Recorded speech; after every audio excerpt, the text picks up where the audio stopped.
சங்கீதம் 149. அல்லேலூயா.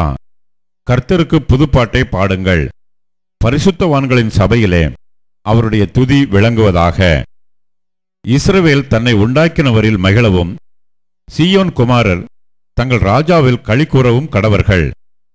அவருடைய நாமத்தை நடனத்தோടെ துதித்து தம்புரினாலும் கிண்ணறத்தினாலும் அவரை கீர்த்தனம் பண்ண கடவர்கள்.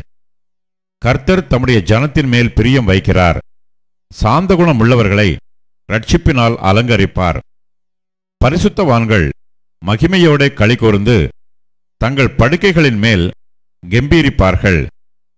ஜாதிகளிடத்தில் பழிவாங்கவும் ஜனங்களை தண்டிக்கவும் அவர்களுடைய ராஜாக்களை சங்கிலிகளாலும் அவர்களுடைய மேன்மக்களை இருப்பு விலங்குகளாலும் கட்டவும் எழுதப்பட்ட நியாய தீர்ப்பை அவர்கள் பேரில் செலுத்தவும் அவர்கள் வாயில் கர்த்தரை உயர்த்தும் துதியும் அவர்கள் கையில் இருபுறமும் கருக்குள்ள பட்டயமும் இருக்கும்.